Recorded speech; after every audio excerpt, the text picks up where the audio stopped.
Is it possible to be friends with a pick-me girl? Me and my bestie were at a party after her breakup when a group of tall, scary-looking men walked in. We should go, I whispered to Vanessa. In response, she turned to them and practically shouted, "You always want to leave when the hot guys show up. Are you jealous of me or something?" The men looked over and I saw their faces change. Like sharks smelling blood. Vanessa was already walking toward them, that desperate bounce in her step she did when she got any male attention. "Birthday shots!" she squealed, grabbing my wrist. Her nails cut into me as she dragged me toward the terrace. The men followed, spreading out, surrounding us. The terrace door clicked behind us. Click. The automatic lock activated. We were trapped out here with them, and Vanessa was giggling like it was cute. Vanessa! She was already pressed against one of them, the one with the ugly designer shirt. Another guy blocked the door, just standing there. Casual. But I knew. "Your friend looks scared," one of them said, laughing. "She's always like this around men," Vanessa said. "Probably because she hasn't been touched in months. Right, babe?" My face burned. The men exchanged looks. "That true?" Ugly Shirt asked me directly, moving closer.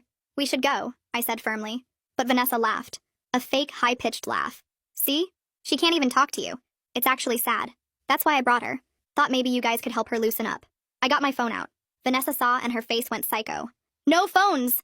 She ripped it from my hand, scratching me deep enough to bleed, then held my phone up like a trophy. "She's always on this thing. Probably texting her mom. She still lives at home, you know." The men laughed harder. Ugly Shirt took my phone from her, put it in his pocket, smiled at me while he did it. "No mommy to save you now," he said. Vanessa was lying, but the men were eating it up, looking at me like I was this sheltered little girl. Exactly how Vanessa was painting me. "Bet she's never even done shots," another one said. "Virgin everything," Vanessa giggled. I went for the door and Vanessa tackled me. Like, threw her whole body at my legs. I hit the deck chair hard and tasted blood in my mouth. "You're not ruining this for me," she hissed while I tried to breathe. Then louder, performing. "She always does this." Such a drama queen. One time she faked a seizure to leave a date. I'd never done that. The men were circling now. "Maybe she needs to be taught how to have fun," Ugly Shirt said. "Yes!" Vanessa clapped. Actually clapped. "That's what I've been saying. She just needs the right teachers." One grabbed my arm to help me up, his grip too tight. Another touched my hair. "Pretty thing like this shouldn't be so uptight, right?" Vanessa said. I keep telling her. Like, just relax. Stop being so rigid. I yanked away. Vanessa rolled her eyes like I was embarrassing her. "She probably thinks you guys are gonna assault her or something," she said. "She thinks every man is a predator. It's actually really offensive." The words hung there. The men's faces changed. "We're not predators," Ugly Shirt said slowly. "We're nice guys." "The nicest," Vanessa agreed. "She's just paranoid because she watches too much true crime." "Maybe she needs a drink," the quiet one said, already at the bar. "I don't drink," I said. "She thinks she's too good to drink with you," Vanessa said immediately. "She only drinks expensive wine, with her book club, where they read poetry." She said it like poetry was a disease. The quiet one was pouring shots. I saw him drop something in 2 glasses. Quick movements. Practiced. My stomach dropped. "Vanessa, don't—" "Oh my gosh," she cut me off. "Now she's gonna say the drinks are drugged. She does this every time. Remember Duke's party?" She turned to the men. She accused the host of putting something in the punch. Turned out she was just a lightweight. That never happened. Duke's party never happened. But the men nodded like they understood. "Sounds like she needs to prove she trusts us," Ugly Shirt said. Vanessa grabbed the spiked glass. I grabbed her wrist. "Stop," I begged. She shoved me hard. I stumbled back. "Stop what? Stop having fun? Stop making friends? Stop trying to get a boyfriend? Just because you're miserable doesn't mean I have to be. The drink, there's nothing in the drink." She held it up. "Watch. I'll prove she's crazy." She chugged the whole thing, staring at me while she did it. The men watched, amused. The quiet one poured another and slid it to me. "Your turn," he said. I tried to sidestep. He followed. They all moved closer. "Guys," Vanessa said, but her voice was already thick. She's not fun, I told you. Waste of time." "We'll be the judge of that," one said. Vanessa swayed but caught herself on the bar. "I don't feel lightweight," Ugly Shirt said. But he was watching her like a documentary. Clinical. She tried to fix her hair, but her hands weren't working right. "I'm fine. I'm fun. I'm not like her." "No," he agreed. "You're much easier." That's when she looked at me, and I saw it dawn on her. What she'd done. What was happening. Her pupils were huge. She blinked hard. "I want to go home." She dropped to the ground and all the men surrounded me, one of them kneeling beside her. The terrace door clicked and swung open. Security had finally gotten it unlocked. I shoved past the man kneeling by Vanessa and ran for the opening. My legs felt shaky, but I made it through. Inside the venue, the music was still playing. People were dancing like nothing had happened. Behind me, I heard the men talking to security. Their voices were calm and friendly. One of them was saying we invited them out there, that we wanted to party. I kept moving toward the bar. My hands were shaking, so hard I could barely hold on to the edge. The bartender looked at me and her eyes went wide. I grabbed the house phone from behind the bar. My finger slipped on the buttons twice before I got 911 dialed. The operator answered and I tried to explain. My friend collapsed. Someone put something in her drink. We were trapped on the terrace with these men. The operator asked for the address and I had to look around for a sign to read it to her. The bartender slid a glass of water across to me. She leaned in close and whispered that she saw something weird when those guys ordered. That the quiet one did something with his hands over the glasses. I nodded and kept talking to the operator. She said help was coming. To stay on the line. I could see through the glass doors that the men were still on the terrace. Still surrounding Vanessa. One of them had his phone out now. Probably calling someone. The sirens came fast. Within minutes, the EMTs were pushing through the crowd with their equipment. I led them to the terrace. Vanessa was still on the ground. One of the men was still kneeling beside her like he was so concerned. The paramedics rushed over and started checking her, taking her pulse, shining a light in her eyes. I told them she was drugged, that the quiet one put something in her drink. I pointed right at him. But he had already moved away from the bar area. His hands were empty. He gave me this innocent look like I was crazy. The EMTs were asking Vanessa questions, but she could barely answer. Her words came out thick and wrong. The police showed up right after. 2 officers in uniform. They started separating everyone to get statements. I watched the men's faces change, like they were putting on masks. Confused, innocent, helpful. The ugly shirt guy was already talking to one officer. I could hear pieces of what he was saying. That we invited them to hang out. That Vanessa was flirting all night. That she was drinking before they even got there. I felt sick. He was so smooth about it. So believable. The other officer came over to me. He looked young. Maybe just a few years older than me. I started talking fast. Too fast. I could hear my voice getting higher. I told him about the locked door. About seeing the quiet one drop something in the drinks. About Vanessa drinking it and collapsing. About the men surrounding us. The officer was writing everything down in his little notebook. But his face stayed blank. He kept glancing over at the men. Like he was trying to figure out who was telling the truth. Like maybe I was just some drunk girl making things up. That look made my stomach drop. The EMTs came over and said Vanessa needed to go to the hospital. They asked if I was coming too. Part of me wanted to leave her. After everything she did. After she tackled me and gave those men my phone and told them all those lies about me. But I couldn't just abandon her when she was this messed up. When she could barely talk or move. So I said yes. I climbed into the ambulance with her. She was mumbling stuff. About the hot guys. About how fun the party was. She still didn't get it. Still didn't understand what almost happened to us. The ambulance ride felt long even though it probably wasn't. At the emergency room, they took Vanessa straight back. A nurse walked her through the doors and she disappeared. I was left in the waiting area. There was dried blood on my arm from where she scratched me earlier. The cuts were deeper than I thought. My phone was gone. Still in that man's pocket with all my contacts and photos and everything. I felt completely cut off. Like I was watching this happen to someone else. Like I wasn't really sitting in this plastic chair under these bright lights. A nurse came out after a while. He introduced himself as Otto. He was gentle when he talked. He said that since I was given a drugged drink too, they should do an exam. Collect evidence. Just in case. I agreed. I was grateful someone was taking this seriously. Otto walked me through what the exam would involve. How they would take samples. How the evidence would be stored and tracked. How it might be used later if there was a case. It all sounded very official and real. During the exam, Otto gave me a tablet. He said I could record a voice memo if I wanted. To get everything out while it was still fresh. So I did. I started talking into the tablet. My voice sounded weird. Too high. Too shaky. I talked about how Vanessa shouted that I was jealous. How she dragged me to the terrace. How she took my phone and scratched me. How she tackled me when I tried to leave. How she told the men I was paranoid. How she set me up. How she drank the drugged shot to prove I was crazy. I talked about the men circling us. About the locked door. About Ugly Shirt putting my phone in his pocket. About the quiet one dropping something in the drinks. I talked until I ran out of words. After the exam, I went back to the waiting area. I didn't know what else to do. Then the bartender from the venue showed up. She found me sitting there. She said her name was Natasha. She gave me her contact information on a piece of paper. Said she was willing to make a statement about what she saw. She told me she noticed the quiet one doing something weird with the drinks. That her manager told her not to get involved. That she felt bad about that now. That she should have said something right away. I thanked her. I folded the paper carefully and put it in my pocket. It felt important. Like proof that I wasn't making this up. That someone else saw what I saw. A nurse came to get me from the waiting area. She walked me back to where they were keeping Vanessa. The room was small and bright. Too bright. Vanessa was sitting up in the hospital bed. Her eyes were clearer now. More focused. I felt relief for a second. Then she opened her mouth. "Why are you still here?" she asked. Her voice was annoyed. Like I was bothering her. "You made such a huge deal out of nothing. Those guys were into me and you ruined it." The nurse who brought me in stopped moving. Just froze by the door. Staring at Vanessa. I couldn't process what I was hearing. "Vanessa, they drugged you," I said. My voice came out flat. "They drugged both of us. You collapsed." She rolled her eyes. Actually rolled her eyes at me. "I had too much to drink." "That's different. You always do this. You always make everything about you being scared or whatever." The nurse stepped forward. "Miss, Do you understand what happened tonight? Vanessa ignored her, kept looking at me with that mean expression she got sometimes. I finally meet guys who are actually hot and interested and you had to call an ambulance? Do you know how embarrassing that is? I felt something break inside me. Some last piece of hope that she would understand. That she would get it. They were going to assault us, I said. Each word felt heavy. Both of us. That's what they do. That's why they locked the door. Vanessa laughed. A bitter sound. You're so dramatic. They were just flirting. But you can't handle that because nobody ever flirts with you. The nurse looked between us. Her face showed shock and something else. Pity, maybe. For me. She opened her mouth to say something, but a patrol officer appeared in the doorway. He had a notebook in his hand.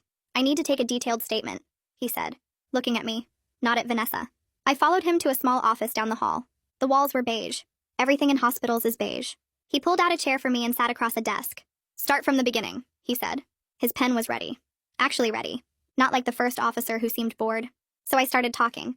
I told him about Vanessa shouting that I was jealous when the men walked in, about her dragging me to the terrace, about the door locking behind us with that click, about how she took my phone and scratched me deep enough to bleed, about how she tackled me when I tried to leave, about her telling the men I was paranoid and dramatic and had never been touched, about the quiet one pouring shots and dropping something in 2 glasses, about Vanessa drinking the spiked shot to prove I was crazy, about the men circling closer when she collapsed. The officer kept writing. He asked questions about timing, about what each man did specifically, about where everyone was standing, about exactly what Vanessa said to them about me. He filled up pages in his notebook. When I finished, my throat hurt from talking. He looked up at me. The venue has security cameras, he said. We'll pull the footage. That made me feel something. Not quite hope, but close. They discharged me around 3 a.m. A nurse handed me a stack of papers about the evidence collection, about how to get the results, about victim services. The card had a phone number I could call anytime. I put everything in my bag. Vanessa was being kept for observation. They wanted to monitor her longer. I didn't go back to say goodbye. I ordered a rideshare from the hospital entrance. The driver didn't ask questions, just drove. My apartment building looked different at night, darker. The hallway felt too long. I unlocked my door and stepped inside, then locked it behind me, then checked it again. The deadbolt, the chain, the handle, all locked. I checked the windows, all closed, all locked. I sat on my couch in the dark. Every sound from the hallway made me jump. Footsteps, voices, doors closing. My heart kept racing. I couldn't make it stop. I finally turned on all the lights. Every single one. It didn't help much. The apartment still felt wrong. Too quiet. Too empty. I kept thinking about those men. About Ugly Shirt putting my phone in his pocket. About the quiet one's practiced movements. About how close we came. I checked the locks again. Still locked. But I checked anyway. The next morning I went to the phone store. The guy behind the counter was cheerful. Too cheerful. I told him my phone was stolen. He set me up with a new one. Same number. When I logged into my accounts, the notifications started flooding in. Messages, comments, tags, dozens of them, all asking what happened. I opened social media. Vanessa had posted from the hospital. A long post. She said I caused a scene at a party, that I got her hurt, that I was jealous of her getting male attention, that I called ambulances and police for no reason, that she was the victim here. The comments were all supportive. Of her. People I thought were my friends. Telling her she deserved better. Asking if she was okay. Saying I sounded toxic. Nobody asked for my side. Nobody messaged me to check if I was all right. They just believed her. Every word. I sat in my car in the parking lot, scrolling through the comments, watching people I knew turn against me. Some of them I'd known for years. They didn't even hesitate. Just took her word and decided I was the problem. My hands were shaking. I wanted to comment, to explain, to tell them what really happened, but I didn't know how to fit the truth into a comment, how to make them understand. My phone rang. New number, but I answered anyway. Hello? My voice cracked. What happened? It was my older sister, Hattie. Her voice was sharp with worry. Mom called me. She said something happened at a party. Are you okay? I wasn't okay. The question broke something loose. I started crying, actually sobbing, right there in the phone store parking lot. I told her everything. About Vanessa's shouting, about the locked terrace, about the drugged drinks, about being surrounded, about Vanessa's posts now, about everyone believing her. Hattie was quiet while I talked.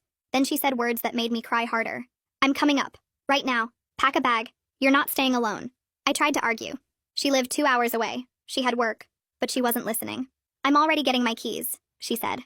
I'll be there by early afternoon. Don't go anywhere. Just wait for me. She hung up. I sat in my car, still crying, but feeling less alone. Hattie was coming. She believed me. That was something. Hattie showed up at 1 in the afternoon. She had grocery bags. Real food. Not just snacks. She hugged me hard in the doorway. The kind of hug that says I've got you. We went inside and she started unpacking, putting things in my fridge, making tea, moving around my kitchen like she owned it. Then she sat down with my new phone. Show me, she said. So I showed her. Every post Vanessa made, every comment, every message from people asking what I did. Hattie's jaw got tighter with each one. The muscle jumped. She screenshotted everything. "We're documenting this," she said. Her voice was hard. "When the police follow up, they need to see this. How she's trying to control the story. How she's lying." She created a folder, started organizing everything by date and time. She was always good at this stuff. At keeping records. At being thorough. I watched her work, feeling grateful, feeling less crazy. "You did the right thing," she said, not looking up from the phone. "Calling for help, getting evidence collected. All of it. Don't let her make you doubt that." 2 days later, my phone rang again. Unknown number. I almost didn't answer. "This is Detective Carson King," the voice said. "Professional, but kind somehow. I'm the investigator assigned to your case. I'd like you to come in for a detailed interview. Are you available?" My heart started pounding. "Yes," I said. "When?" He gave me a time. The next afternoon. Asked if I needed directions to the station. I said I could find it. After we hung up, I felt something I hadn't felt since that night. Hope. Real hope. Someone was taking this seriously. Someone with actual power to do something. Hattie drove me to the station. Waited in the lobby while I went back with Detective King. The interview room was small. A table, chairs, a recording device. He explained how it worked. That everything would be recorded. That I could stop any time. Then he nodded and I started talking. I spent 3 hours in that room, walking him through every single detail. Detective King never interrupted.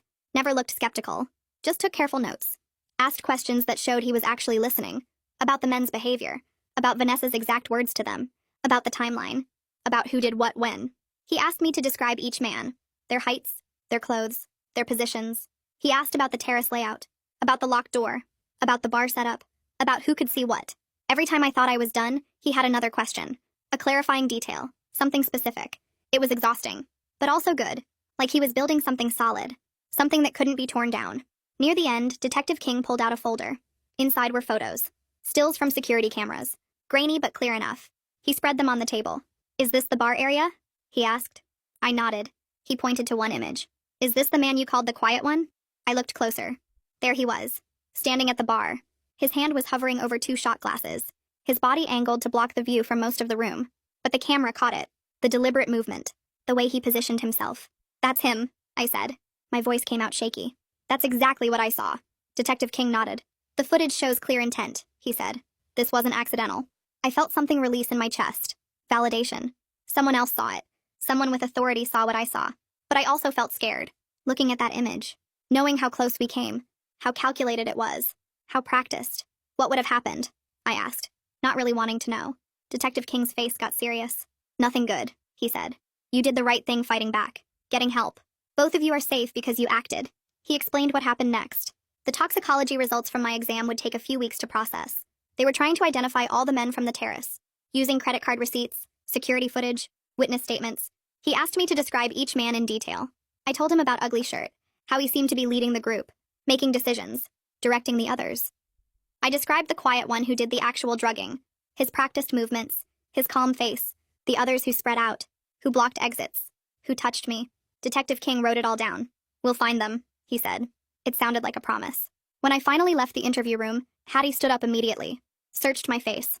I nodded. She put her arm around me. We walked out together. Into the afternoon sun. Into whatever came next. That night, Hattie set up in my guest room without asking if she could stay. Just started unpacking her bag like it was decided. I was grateful because when I tried to sleep, I kept jerking awake with my heart pounding, seeing the terrace door lock clicking shut over and over. She heard me the 3rd time and came in with tea, sat on the edge of my bed until the shaking stopped. The next morning, she made a list on her phone of things we needed to handle. Emergency leave from work. Finding a therapist who specialized in trauma. Changing my phone number again because people kept calling. She took over my laptop and started filling out forms while I sat there trying to remember my employee ID number. My brain felt foggy, like I was moving through water. Hattie printed everything and put it in a folder, told me we'd drop it at my office later. She found 3 therapists who had openings and called all of them, explaining the situation in this calm voice while I stared at my hands. One had an appointment available in 2 days. Need Brooks. Hattie booked it and wrote the time on a sticky note she stuck to my fridge. The morning of the appointment, I almost canceled. Hattie drove me anyway. The office was in a quiet building with soft lighting and plants everywhere. Sinead was younger than I expected, maybe early 30s, with kind eyes that didn't look away when I talked. She asked me to tell her what happened, and I got through maybe 2 sentences before my throat closed up. She waited, didn't rush me or try to fill the silence. I started again, and this time I got further, describing the terrace and the locked door, and Vanessa's voice getting thick. When I told her about seeing the quiet one drop something in the drinks, Sinead nodded like she believed me completely. She taught me a grounding technique for when panic started. 5 things I could see. 4 things I could touch. 3 things I could hear. 2 things I could smell. 1 thing I could taste. We practiced it right there until my breathing evened out. She said what I was experiencing was normal. That my fear and constant alertness made sense given what I survived. Hearing someone with credentials say that made something loosen in my chest. I checked my phone in the parking lot after and found 27 notifications. Vanessa had posted a long explanation about being drugged at a party, about waking up in the hospital alone, about her supposed best friend abandoning her when she needed help most. She made it sound like I left her there on purpose, like I was jealous of the attention she got from men, and used the drugging as an excuse to ruin her night. The comments were all sympathy for her. People I'd known for years were calling me toxic and selfish. Mutual friends were messaging asking how I could do that to her. I watched it happen in real time. Every refresh brought more people taking her side. My hands started shaking again, and I had to do the grounding technique in my car. 5 things I could see. The steering wheel, my keys, the parking meter, a bird on the sidewalk, Hattie's jacket in the passenger seat. 2 days later, I got a message from Natasha the bartender. She said she'd submitted a written statement to Detective King about what she observed that night. She described seeing the quiet one make a quick dropping motion into 2 glasses at the bar. She saw him angle his body to block the view from most of the room. She watched the whole group follow us onto the terrace and noticed how they spread out in a way that felt wrong. Reading her message made me cry because someone else saw it. Someone else noticed the same things I did and was willing to say so officially. Detective King called my new number 3 days after that. His voice was steady and professional when he told me they'd identified the quiet one through credit card receipts from the bar. His name was Bryson Travis. Hearing his actual name made him more real somehow, more solid. Before he was just this shadowy figure in my memory, but now he had a name and an address and a history. I had to put the phone down for a second and do the grounding technique. 4 things I could touch. The couch fabric, my water bottle, the throw pillow, my own arm. Detective King waited patiently until I could talk again. Harley Beck from Victim Services called the next week. Her voice was warm, but not fake warm. She explained my rights as the case moved forward. What a criminal investigation looked like. What charges might be filed. What my role would be in any prosecution. She gave me information without making me feel pressured to decide anything right away. She said I could call her anytime with questions. That she'd be my point person through the whole process. It helped knowing someone was assigned specifically to help me navigate this. I tried to go back to work on Monday. Made it as far as the parking lot before I saw a group of men standing together by the entrance talking. My chest got tight. My vision narrowed. I couldn't breathe right. I sat in my car gripping the steering wheel trying to remember the grounding technique, but my brain wouldn't work. Finally, I called my boss from the car and explained I needed more time. She was understanding. Said to take whatever I needed. But I could hear the concern in her voice. The unspoken question of how long this would take. Detective King called again 2 weeks after my exam. The toxicology results came back positive for benzodiazepines in my system. Actual proof that I was drugged. He said this strengthened the case significantly. I felt this weird mix of validation and horror. Validation because it proved I wasn't paranoid or dramatic. Horror because that drug was actually in my body. I came so close to being completely out of it. So close to not being able to fight back or run or do anything. Vanessa called my new number somehow. I don't know how she got it. She asked me to drop the whole thing. Said it was getting too messy. People were asking her uncomfortable questions about why she was flirting with those men. About what she said to them about me. Her voice had this edge to it. Like I was the one making problems for her. I told her that men tried to assault us. That she helped them do it by taking my phone and tackling me and lying about me. She got defensive immediately. Said she was just trying to have fun. That I was making it into something it wasn't. That I always overreacted to everything. I took a breath and tried a different approach. Told her I could help her get medical care and therapy for what happened to her. That what those men did to her was wrong even if she helped create the situation. That being drugged was traumatic and she deserved support. She went quiet for a second. Then she said she didn't need my help. That she was fine. That I was the one with problems. She hung up on me. I sat there staring at my phone realizing she wasn't ready to face what she enabled. What was done to her. What almost happened to both of us. She'd rather blame me than look at her own choices. Detective King called 3 days later with an update that made my hands shake. The venue security had pulled their door lock logs and they showed exactly what I remembered. The terrace door locked automatically at 11:47 p.m. and stayed locked until 12:03 a.m. when security finally got it open. 16 minutes trapped out there with those men. He said the security guard who responded, a guy named Connor, gave a statement about what he saw when he got the door open. Connor described finding us with Vanessa on the ground barely conscious and the group of men surrounding both of us. He said the men were acting casual, but the whole scene felt wrong to him. Detective King explained this was important evidence because it proved we couldn't just walk away, that we were physically trapped with them. I thanked him and hung up, then sat staring at my phone for a long time thinking about those 16 minutes. A week later, I got a call from Harley at Victim Services saying another woman wanted to talk to me. Her name was Giselle White, and she had a similar experience at the same venue 3 months ago. Harley gave me Giselle's number and said she'd been working with Detective King but wanted to connect with me directly. I called Giselle that night and we talked for over an hour. She described going to the venue with friends and meeting a group of men who seemed friendly at first. One of them was quiet and kept making drinks, and she remembered thinking his movements looked practiced, like he'd done it a million times before. Her friends thought she was being paranoid when she said something felt off. She woke up the next morning with gaps in her memory and bruises she couldn't explain. Her friends convinced her she just drank too much and she didn't report it because she felt stupid and dramatic. Now she was filled with regret and wanted to give a statement to Detective King. We agreed to meet at a coffee shop the next day to talk more. Sitting across from Giselle felt surreal because she could have been describing my exact experience. She talked about how the quiet one positioned himself at the bar, how the other men spread out to block exits, how they worked together like they'd planned it. She described feeling trapped even though technically she could move around, the way they made comments that sounded friendly but felt threatening, how her friends dismissed her concerns and made her feel crazy for being scared. She got emotional talking about how she wished she'd trusted her instincts and reported it right away. I told her it wasn't her fault, and that coming forward now still mattered. She said she was giving her statement to Detective King that afternoon, and asked if I thought it would help my case. I said I hoped so, that it showed a pattern of behavior, that these men had done this before. We exchanged numbers and promised to stay in touch. Walking back to my car, I felt less alone but also more angry knowing they'd gotten away with this before. That same night, Vanessa went live on social media, and I watched it happen in real time. She sat in her bedroom with perfect lighting and started talking about how people were spreading vicious rumors about her. She said some people were accusing her of setting up her friend when she was the one who got drugged and hurt. Her voice had that same desperate edge from the terrace, that need for people to like her and believe her. She talked about how traumatic the whole experience was for her, how she couldn't believe her best friend was turning people against her instead of supporting her. She cried on camera and said she just wanted to move on, but people kept attacking her online. I watched her perform and recognized the exact same behavior that led us to that terrace in the first place. She needed validation so badly that she'd twist reality to get it. The comments were mostly supportive of her, and I felt sick reading them. The next morning, Natasha sent me a screenshot of a text she'd received from an unknown number. It said she should stay out of things that don't concern her and mind her own business. The message was clearly a threat, even though it didn't say anything specific. Natasha was scared and asked what she should do. I told her to report it to Detective King immediately and forward him the screenshot. She did, and then called me crying saying she didn't want to be involved anymore, that she just wanted this to go away. I felt terrible that my decision to pursue this was putting her at risk. I apologized and told her I understood if she needed to step back. She said no. She'd already given her statement and she wasn't going to let them intimidate her, but she was definitely scared. Detective King called me that afternoon and said he'd received Natasha's report about the threatening text. Then he told me I needed to be careful about posting anything publicly about the case. He explained that defense attorneys would use social media to discredit victims, that they'd twist anything I said online. I wanted so badly to defend myself against Vanessa's lies, to tell my side publicly so people would know the truth. But I stayed silent and trusted that the legal process would eventually reveal what really happened. It was hard watching people believe her version while I couldn't say anything. In my next therapy session with Sinead, we worked on identifying what safety meant to me now. She asked me to think about concrete steps I could actually control instead of just feeling afraid all the time. We made a list together: change my locks, vary my routine so I'm not predictable, build a support network beyond Vanessa with people who respect my boundaries, take a self-defense class, keep my phone charged and easily accessible, trust my instincts when something feels wrong. The list helped because it gave me actions to take instead of just worrying. Sinead said focusing on what I could control would help reduce the feeling of being powerless.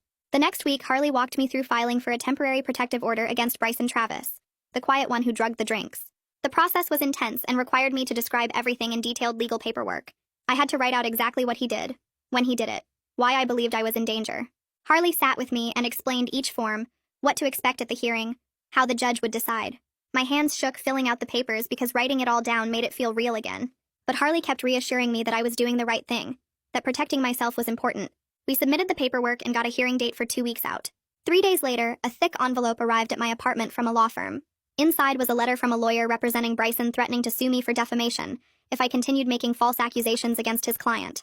The letter said I was damaging Bryson's reputation and career with my lies. It demanded I retract my statements to police and drop the protective order or face legal consequences. I called Detective King in a panic and read him the whole letter. He sighed and said this was a common intimidation tactic, that defendants often tried to scare victims into backing down. He explained that truth is a complete defense to defamation, meaning if what I said actually happened, then it's not defamation no matter what their lawyer claimed. He told me not to respond to the letter and to forward it to him for documentation. His calm response helped, but I still felt shaken that they were coming after me legally. That afternoon, I got an email from my HR department. They were formalizing the accommodations for my leave and offering flexible scheduling when I returned to work. I could work from home some days and adjust my hours as needed. It was a small thing, but it helped knowing my job was protected while I dealt with everything, that I wouldn't lose my income and health insurance on top of everything else. I replied thanking them and said I'd let them know when I was ready to come back. 2 days before the hearing, I sat in Sinead's office and practiced what I would say to the judge. My voice shook reading from the notes Harley helped me write. Sinead stopped me and made me start over, slower this time. She reminded me to breathe between sentences and look up from the paper. We went through it 5 times, and each time my voice got steadier. By the end, I sounded like someone who knew exactly what happened instead of someone apologizing for existing. Sinead nodded and told me I was ready, that the judge would hear the truth in my words. I left her office feeling stronger than I had in weeks. The morning of the hearing, I put on my most professional outfit and met Harley outside the courthouse. She walked me through security and explained what would happen in the courtroom. We sat on a bench in the hallway waiting for our turn. Then Bryson showed up in an expensive suit with his lawyer, looking calm and respectable like he worked in finance or something. He glanced at me once with this small smile that made my stomach flip. His lawyer was already talking to the clerk, all friendly and casual. When they called our case, I stood up and my legs felt shaky, but I made myself walk to the front. The judge asked me to describe why I needed protection, and I used everything Sinead taught me. I looked at the judge instead of at Bryson. I spoke clearly about the drugged drinks and the locked terrace and how he still had my phone in his pocket when security arrived. The judge listened without interrupting and wrote notes. Bryson's lawyer argued that it was all a misunderstanding, that I was confused about what happened. But the judge granted the temporary order for 30 days based on my testimony and the police report Detective King filed. It felt huge, like someone with actual power finally believed me instead of dismissing me as paranoid. That afternoon, Vanessa sent me a private message. She said she was scared that maybe she was drugged too, that she kept having nightmares about that night and couldn't remember big chunks of time. She asked if I thought the men would have hurt her if I hadn't been there. Reading her words made me feel bad for her, but also still angry. I typed out a long response about how she put both of us in danger and then deleted it. Instead, I sent her links to therapy resources and the victim services number Harley gave me. I told her she should talk to someone professional about what happened. I didn't offer to meet up or rebuild our friendship. She read the message but didn't reply. 3 days later, the venue posted an announcement on their social media about new security measures. They were installing better cameras in all areas, including the terrace, and training staff to watch for signs of predatory behavior. The post didn't mention my case specifically, but I knew the investigation and all the attention pushed them to act. It felt good knowing something positive might come from what happened to us, that maybe other people would be safer because we reported it. Detective King called the next week with bad news about Bryson's toxicology results. They came back negative because too much time passed before he got tested. The men left the venue before police could do drug tests on them. King said the case would have to rely on witness statements and my positive test showing I was drugged. I felt frustrated that Bryson got away with that part, but King reminded me we still had strong evidence.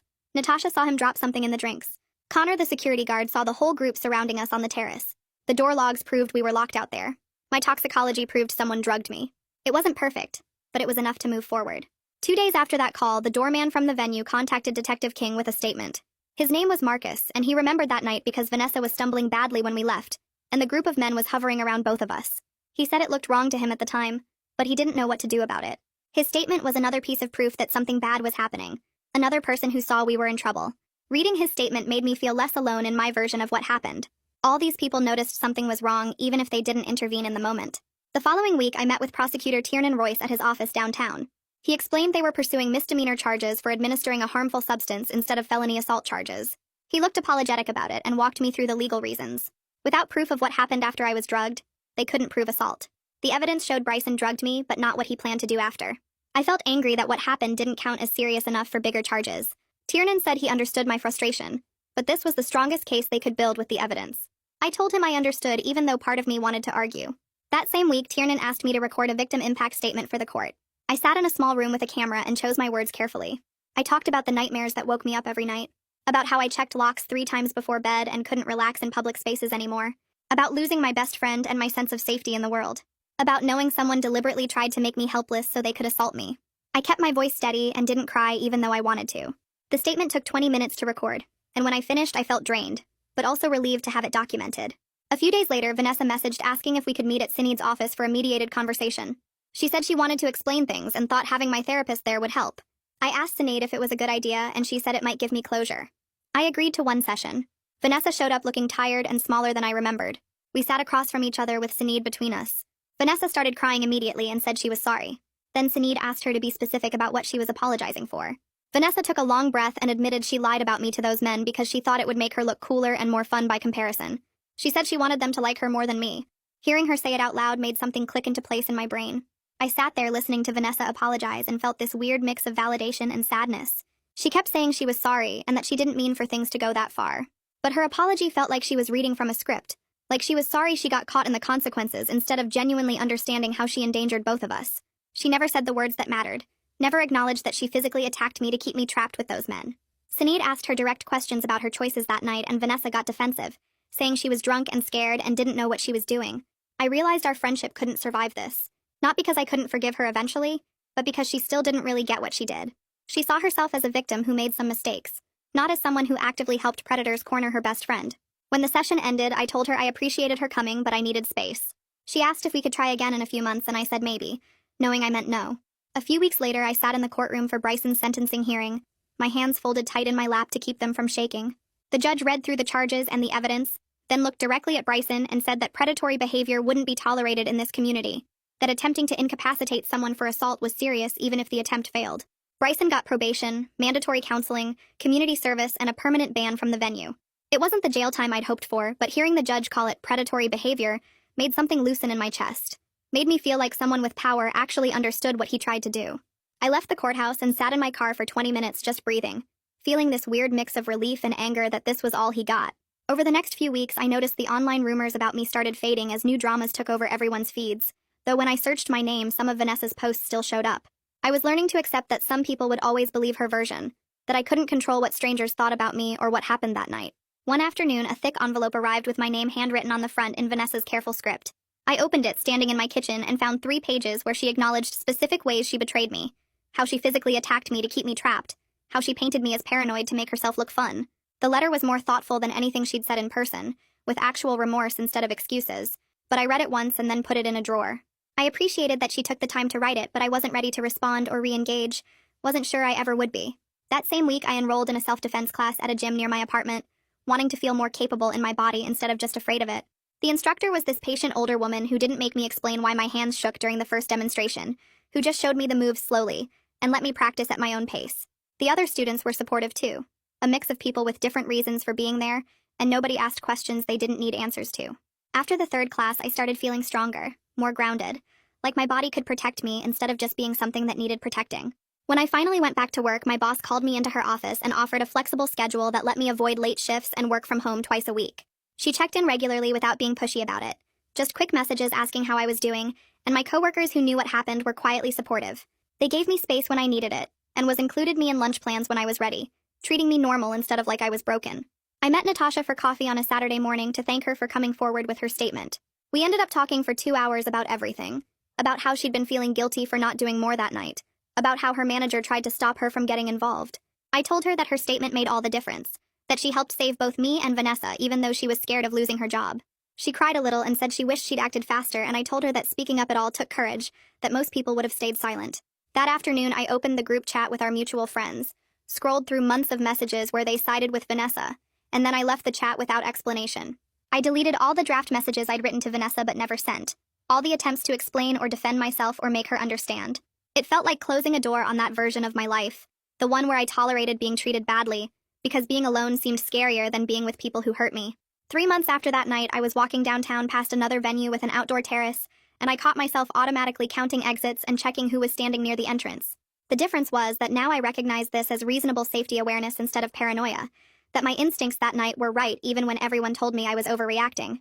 My phone rang while I was still looking at the venue, and Detective King's name showed up on the screen. He told me that Bryson violated his probation by trying to contact Giselle through a fake social media account, and now he was facing additional jail time for the violation. I felt this surge of gratitude that Giselle reported the contact immediately instead of ignoring it, that the system was catching him even if it didn't catch him hard enough the first time. The following weekend, Hattie drove up to visit, and I took her to dinner at a restaurant I picked specifically because it felt safe, with good lighting and an open layout and attentive staff who checked on tables regularly. She noticed me relaxing as the evening went on, my shoulders dropping and my voice getting lighter, and she reached across the table to squeeze my hand. She told me she was proud of how far I'd come in just a few months, how I'd turned the worst night of my life into something that made me stronger instead of smaller, and I squeezed back feeling grateful for her steady presence through everything. 2 weeks later, I got a message through the Victim Services website from someone who said she saw Giselle's statement in a local news article about safety concerns at entertainment venues. She wrote that she had a similar experience with the same group of men 2 years ago, described the quiet one's movements at the bar and the way they surrounded her on a different terrace at the same venue. I read her message 3 times, my hands shaking, realizing this pattern went back further than any of us knew. I forwarded everything to Detective King within an hour, adding a note that this might help establish a longer history of predatory behavior.